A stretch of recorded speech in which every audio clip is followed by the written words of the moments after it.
नमस्कार बच्चों। आज शुरू करेंगे बेटा हम अपना पाठ 5 आरोह पुस्तक पेज नंबर 58 से कंटिन्यू। हमारा पाठ का नाम है गलता लोहा। कल हमने पढ़ा बेटा कि मोहन जो है अपनी दराती पर धार लगवाने के लिए धनराम के ऑफ़र पर जाता है और वहाँ धनराम के साथ बातचीत करते हुए वह अपने बचपन की दुनिया में लौट जाता है।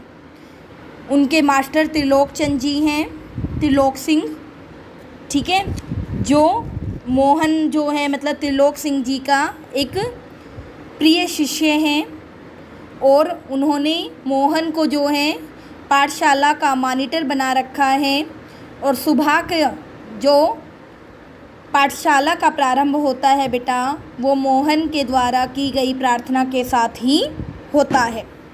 आगे करते हैं बेटा। मोहन को लेकर मास्टर त्रिलोक सिंह को बड़ी उम्मीदें थी। कक्षा में किसी छात्र को कोई सवाल न आने पर वही सवाल वे मोहन से पूछते और उनका अनुमान सही निकलता।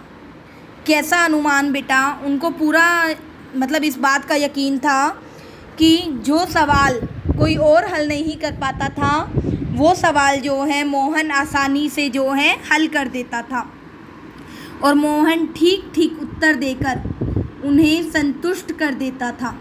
और तब वे उस फिसड्डी बालक को दंड देने का भार मोहन पर डाल देते कि जब मोहन जो है जिसका उत्तर नालायक बच्चे नहीं दे पाते थे, जब उसका उत्तर दे देता था तो उस नालायक बच्चे को दंड देने का भार मतलब सज़ा देने का जो काम था वो कौन करता था? मोहन करता था।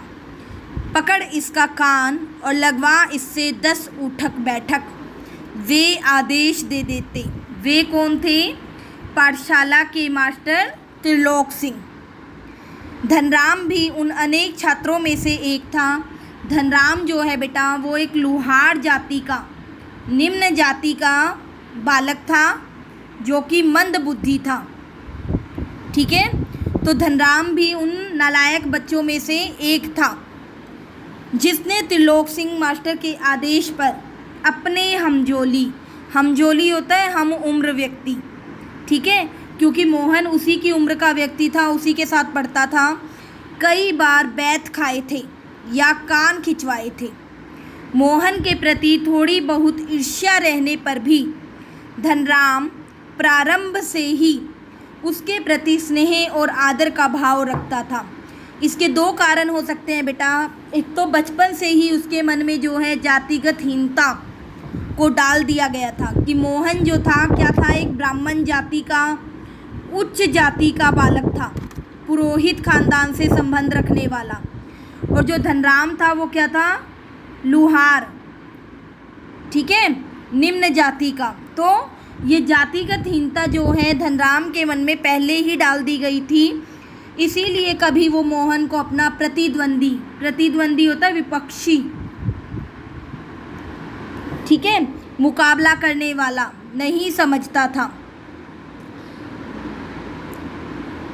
उसके बाद कहता है बेटा बल्कि वह इसे मोहन का अधिकार ही समझता था कि मोहन जो है उच्च जाति का लड़का है, इसीलिए उसको मारना उसका क्या है? अधिकार है। बीच बीच में त्रिलोक सिंह मास्टर का यह कहना कि मोहन एक दिन बहुत बड़ा आदमी बनकर स्कूल का और उनका नाम ऊंचा करेगा, धनराम के लिए किसी और तरह से सोचने की गुंजाइश ही नहीं रखता था। मतलब 2 कारण थे कि वो मोहन का मतलब थोड़ी बहुत ईर्ष्या होने पर भी जो है उसका आदर करता था, उससे स्नेह करता था। कौन? धनराम। एक तो बचपन में ही उसके अंदर जातिगत हीनता डाल दी गई थी और दूसरा मास्टर जी द्वारा ये कहना कि मोहन बड़ा होकर एक अफसर बनेगा और स्कूल का और मास्टर जी का नाम ऊंचा करेगा। धनराम के लिए इसके बाद कुछ सोचने की गुंजाइश ही नहीं रहती थी। और धनराम कौन था? गांव के दूसरे खेतीहर या मजदूर परिवारों के लड़कों की तरह किसी प्रकार तीसरे दर्जे तक ही स्कूल का मुंह देख पाया था। क्योंकि एक तो पढ़ने में मंदबुद्धि बालक था, दूसरा बेटा उसके पिता जो हैं उसके ऊपर उसकी पढ़ाई पर इतना खर्च नहीं कर सकते थे, इसीलिए वो केवल कितनी कक्षा तक पढ़ा था धनराम? तीसरी कक्षा तक। त्रिलोक सिंह मास्टर कभी कभार ही उस पर विशेष ध्यान देते थे। एक दिन अचानक ही उन्होंने पूछ लिया था धनवा किसको कहकर पुकारते थे? धनराम को। 13 का पहाड़ा सुना तो 12 तक का पहाड़ा तो उसने किसी तरह याद कर लिया था, लेकिन 13 का पहाड़ा ही उसके लिए पहाड़ हो गया था। कि मतलब 12 तक तो उसने रट्टे लगा लिए थे, लेकिन 13 का पहाड़ा जो है बेटा, टेबल जो है वो काफ़ी कोशिश करके भी जो है याद नहीं कर पाया। वो उसके लिए कैसे थी? पहाड़ पर चढ़ने के समान। फिर भी उसने कोशिश की। 13 एकम 13, 13 दूनी 24। जैसे ही उसने कहा 13 दूनी 24, सटाक की आवाज़ आई। संटी होता है एक पतली सी डंडी, स्टिक, जो माँ साहब मतलब मास्टर साहब ने उसकी पिंडलियों पर लगाई थी, और जैसे ही उन्होंने पिंडलियों पर संटी लगाई वो क्या है, वो टूट गई। गुस्से में उन्होंने आदेश दिया, जा नाले से एक अच्छी मजबूत संटी तोड़ कर ला, फिर तुझे 13 का पहाड़ा याद कराता हूँ। ये मास्टर जी का एक सामान्य नियम था बेटा कि सज़ा पाने वाला ही क्या है, अपने लिए हथियार चुनकर लाता है। त्रिलोक सिंह मास्टर का सामान्य नियम था, सज़ा पाने वाले को ही अपने लिए हथियार भी जुटाना होता है, और जाहिर है बलि का बकरा अपने से अधिक मास्टर के संतोष को ध्यान में रखकर टहनी का चुनाव ऐसे करता है जैसे वह अपने लिए नहीं बल्कि किसी दूसरे को दंडित करने के लिए हथियार का चुनाव कर रहा है। धनराम क्या था? मंदबुद्धि रही, और मन में बैठा हुआ डर कि पूरे दिन घोटा लगाने पर भी, घोटा लगाने मतलब रटने पर भी क्या था, उसे वो याद नहीं हुआ। 13 का पहाड़ा याद नहीं हुआ। छुट्टी के समय जब माँ साहब ने उससे दोबारा पहाड़ा सुनाने को कहा तो तीसरी सीढ़ी तक, मतलब 2 तो सुना दिए उसने, 13 एकम 13, 13 दूनी 26, लेकिन तीसरे पर जाते ही वो फिर लड़खड़ा गया था। लेकिन इस बार मास्टर त्रिलोक सिंह ने उसके लिए उसके लाए हुए बैत का उपयोग करने की बजाय जबान का चाबुक, जबान का चाबुक होता है बेटा व्यंग्य वचन। कई बार जो कहा जाता है कि जो स्टिक का लगा घाव है, थप्पड़ का घाव भर जाता है, लेकिन कहे हुए का घाव नहीं भरता। तो इस बार जो है उन्होंने अपने जबान का चाबुक लगाया और क्या कहा, तेरे दिमाग में तो लोहा भरा है रे, विद्या का ताप कहाँ लगेगा इसमें। जब उन्होंने कहा बेटा, तो उसके बाद उसके मन में यह बात घर कर गई कि मैं कभी पढ़ ही नहीं सकता।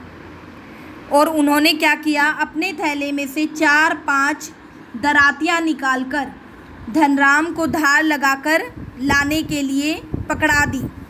किताबों की विद्या का ताप लगाने की सामर्थ्य धनराम के पिता की नहीं थी कि वो किताबों के मतलब कितनी कोशिश करके भी बेटा वो उसे नहीं पढ़ा सकता था, क्योंकि जब तक धनराम का जब खुद का मन नहीं था बेटा, और ऊपर से उसकी बुद्धि भी जो थी वो मंद थी, तो इसीलिए उसके पिता ने क्या किया, उसके पिता ने जो है अपने आफर पर उसे लोहार का काम सिखाना शुरू कर दिया। धनराम हाथ पैर चलाने लायक हुआ ही था कि बाप ने उसे धोखनी फूकने या सान लगाने के कामों में उलझाना शुरू कर दिया, और फिर धीरे धीरे हथौड़े से लेकर घन चलाने की विद्या सिखाने लगा। फ़र्क इतना ही था, मास्टर त्रिलोक सिंह उसे अपनी पसंद की वैद चुनने की छूट देते थे, और गंगाराम कौन थे, धनराम के पिता, इसका चुनाव स्वयं करते थे कि जो गंगाराम है और त्रिलोक सिंह है, उन दोनों के सज़ा देने में क्या अंतर था बेटा। त्रिलोक सिंह जो थे वो धनराम को उसकी पसंद की वैद चुनने की छूट देते थे, जबकि गंगाराम ऐसा नहीं करते थे। उसके सामने छड़, बैत, हत्था, जो कोई भी हाथ लग जाए उसी से जो है उसे प्रसाद दे डालते, उसी से उसे सज़ा मिलती। एक दिन गंगाराम अचानक चल बसे। अचानक चल बसे मतलब उनकी मृत्यु हो गई। तो धनराम ने सहज भाव से उनकी विरासत संभाल ली, क्योंकि बेटा उन्होंने वो कारीगरी जो है अपने बेटे को समय रहते सिखा दी थी। तो जैसे ही धनराम की मृत्यु हुई, धनराम की नहीं, गंगाराम, उसके पिता गंगाराम की मृत्यु हुई, धनराम ने क्या किया, धनराम ने उनकी विरासत को, उनकी आफर को संभाल लिया। और पास पड़ोस वालों को याद ही नहीं रहा कि कब गंगाराम का आफर धनराम का आफर कहने लगे थे। प्राइमरी स्कूल की सीमा लांघते ही मोहन ने छात्रवृत्ति प्राप्त कर ली। छात्रवृत्ति मतलब स्कॉलरशिप। और त्रिलोक सिंह मास्टर की भविष्यवाणी किसी हद तक सिद्ध कर दी थी। जो वो ये कहते थे कि ये कुशाग्र बुद्धि का बालक है, बड़ा होकर जो है बहुत नाम करेगा। तो एक हद तक 5वीं में छात्रवृत्ति प्राप्त करके मोहन ने त्रिलोक सिंह मास्टर की भविष्यवाणी को सिद्ध कर दिखाया था। तो साधारण हैसियत वाले यजमानों की पुरोहिताई वाले वंशीधर तिवारी का हौसला बढ़ गया।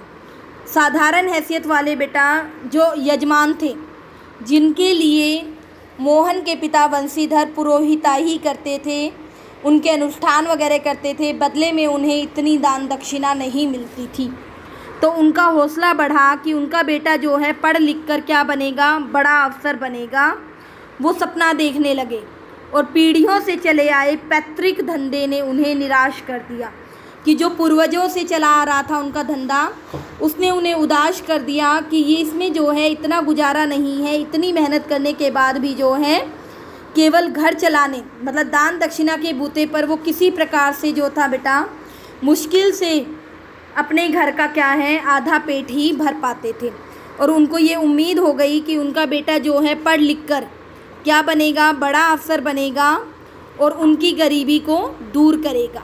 ठीक है बेटा, इससे आगे करेंगे हम कल के वीडियो में।